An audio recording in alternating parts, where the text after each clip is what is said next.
icambere hangire no gushikana kure abanyempano bataragaragarizwa impano zabo ngaha mu Burundi. Kigira kabiri gahunda yiwe no gufasha abantu batagira ikintu bashobora kuba bo kwishoboza hagati mu gihugu. Televiziyo Tanganyika.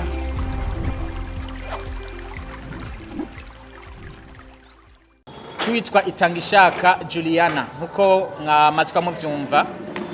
Itangishaka Juliana ni iciyumviro ciwe ikaba n'igikorwa ciwe muri rusange. Uwo nawe akaba asanzwe ari n'umuvuka ntara iyi ntara nyene turimwo ya Bujumbura. Ni hano nyene mu gihugu cyacu Burundi.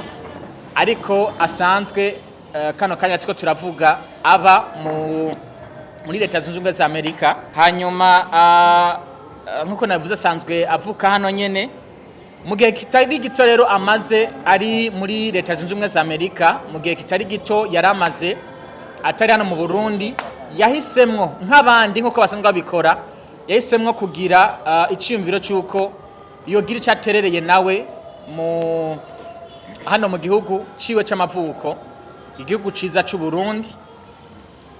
Muri uko guterera rero avuga ati nta kundi ndabigenza atari kumanza kugira umutima ufasha, kugira umutima ufasha kugira ngo muri kwa gufasha abantu benshi bafashwe, hanyuma hanafashwe impano zitandukanye. Ndiko ndaza bokegwa mwumva icyatumye ijambo entertainment riza muri bino bikorwa vya Juli canke Juliana Itangishaka. Mu gufasha impano zitandukanye harimwo abaririmbyi bazofashwa, harimwo ugwaruka rutandukanye rusanzwe rufise izo potentiel canke ubwo izo mpano. Ugwaruka rwinshi niko usanga rufise izo mpano. Benshi amaze gukura bakagera mu myaka ikuze, hari gihe bisanga batagishoboye no kudevelopa za mpano baba bari bafise. Ariko iyo bafashijwe bakiri ugwaruka, bagafashwa bakiri mu myaka mike, birafasha ko ugwaruka babana canke yamiyabaga badevelopa za mpano bari bafise, bikaza guterera mu iterambere ry'igihugu. Naho rero Juliana Itangishaka avuga ati aho nkwiye gutangura gufasha ni muri ugo gwaruka, naho hasanzwe hari impano. Naho ahari impano ni hehe? Ni mu gwaruka muri rusange. Mu vyumviro vyiwe rero amafaranga yiwe canke uburyo yoba afise yobukoresha mu bindi, ariko muri yambono kazoza mu gihugu cifashe mu 2040 igihugu giteye imbere mu 2060, yashatse ko dufatana amaboko, yashatse ko afata amaboko abandi. Acakura rero citwa Juli Entertainment. Juli Entertainment nayo irimwo ibi bikurikira: harimwo icitwa artist management canke kumanaginga abanyempano. Hakabaho kandi ca kabiri citwa Juli Competition. Juli Competition harimwo competition ko mu vyumva, harimwo uguhiganwa, ni ugwaruka ruzora ruhiganwa, hanyuma abagira amahirwe canke abagize amashance kuko barashaka kuba bashoboye bose, ariko ugasanga amahirwe yagize umwe, babiri canke batatu. Ndavuga hamwe usanga tuvuga ngo wabaye wa mbere, wa kabiri canke wa gatatu, suba ko batabishoboye yarinze gira pa canke intambuko yo gushika muri iryo higanwa. Uko bigenda kose nuko aba yumva ko abishoboye.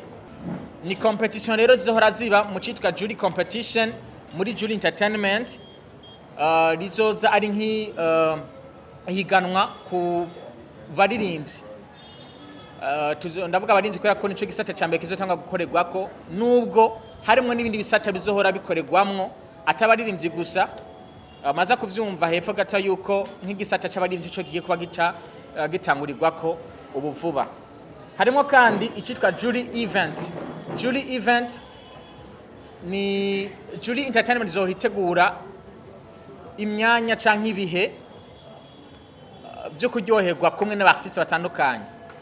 Muri evenema haba harimwo muziki, muri evenema haba harimwo art zitandukanye, abashobora kubagira ama comedy, bashobora kuba batumiwe aba DJs canke bamwe bacanga imiziki baba batumiwe.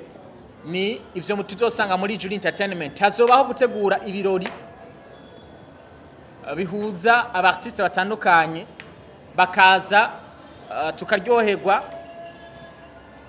ariko kandi hakabaho n'ukuriha agafaranga kazoba ari gato katavuna. Uko babitwiganiye bavuze yuko amafaranga azoboneka ndetse n'uburyo bwose buzoboneka ni juste kujana muri no fondation Juli Entertainment kugira ngo dushe gufasha bamwe na bariya bantaho nikora n'abandi bagiye batandukanye. Rero nico hanini novuga, ibindi tuzogenda turabimenya buhoro buhoro. Icambere hangiro no gushikana kure abanyempano bataragaragarizwa impano zabo ngaha mu Burundi. Kigira kabiri gahunda yiwe no gufasha abantu batagira ikintu bashobora kuba bo kwishoboza hagati mu gihugu. Ari naco kiri muri Fondation Juliana ko bagiye baravuga Shalom. Kindi naco ni Juli competition, kwiyandikisha ni guca ku rubuga rwa Juli Entertainment. Kuva no mustake ya gatanu batanze urusha ko ari umunsi wo kwiyandikisha gutanga no munsi kugira ngo umuntu wese afise impano yandikishe na cyane cyane kuririmba bice kwa n'urubuga rwa Facebook rwa Juli Entertainment. Kuri Facebook azotanga link n'izina yiwe n'intara asanzwe avukamo. Apari intara bamwe kuko intara bamwe ashaka kwanga mu gisagara mugavuka mu ntara y'umuntu. Atanga link izina yiwe n'intara avukamo na telefone yiwe. Gutyo baca bamushyira mu rutonde muza murabona yandikwa ngende gendari agenda kuri Facebook ya Juli Entertainment. Yabivuze neza ko ino competition izobamo nk'ibiteramo kuko finale izoba igiteramo, 8e di finale izoba igiteramo, 4e di finale kizoba igiteramo. Mwana majambo si ibintu bizobera muhiri wanje canke bizobera muhira kwa Shalom, ni ibintu bizobera ku mugaragaro. Nimba watanze ko bishobora kubera muri Nueva bikabera muri Nueva kandi harimo n'abandi batandukanye ngaha mu Burundi.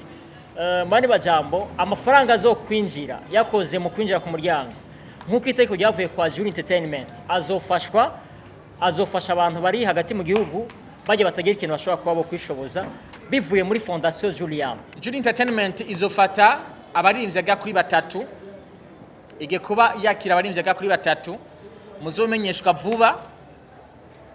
Babiri bazoba ari mu baririmbyi mwari musanzwe muzi canke bari bamaze kuba bagira pa muri entertainment canke mu myidagaduro, ibafate ibaduze ibafashe mu bishobora kubafasha kugira ngo nabo impano zabo ziduge. Ariko kandi hazobamwe n'umuririmbyi umwe muri ya competition igiye kubitangura kuva uno munsi nyene tuvuye hano muri kino kiyago cyo turagiranira.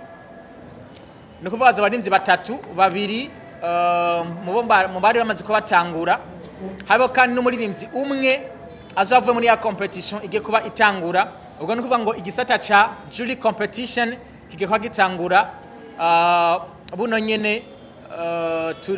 Nitwava hano turabwira ukuntu bica bigenda bibandanya.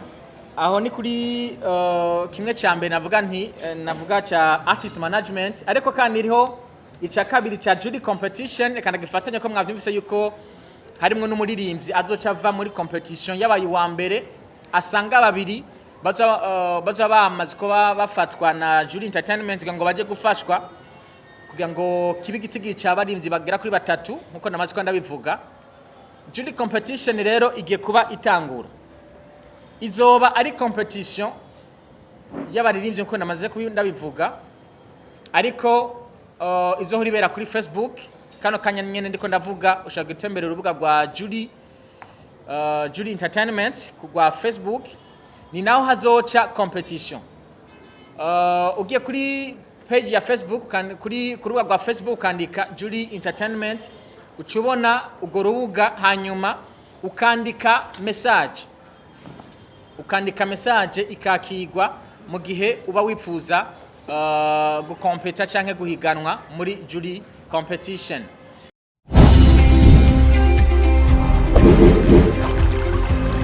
Télévision Tanganyika.